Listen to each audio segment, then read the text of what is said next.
If you want to diversify your portfolio of stocks and bonds and add to its return without adding risk, you need to find assets that are not correlated with them.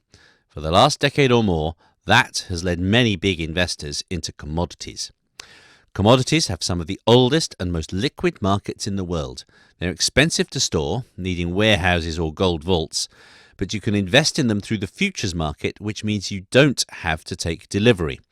A futures contract allows you to buy a commodity for a fixed price in the future, and they've long existed to allow commodity producers to hedge. Recently, commodities have been financialized. For example, you can buy an exchange-traded note that promises to move in line with the futures price and trade it through the day on a stock exchange. Your underlying investment is a note underwritten by a bank, which promises to repay you in line with moves in the futures price. Commodities have different properties.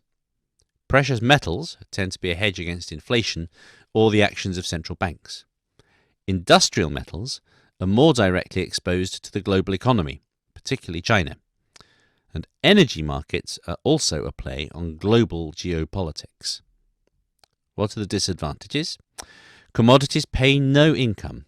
If you hold them through a note, then you are also exposed to the risk that the bank underwriting it might fail.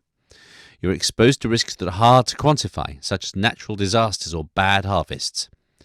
And commodity prices tend to move in long cycles. Many fear that we are now in a downward move.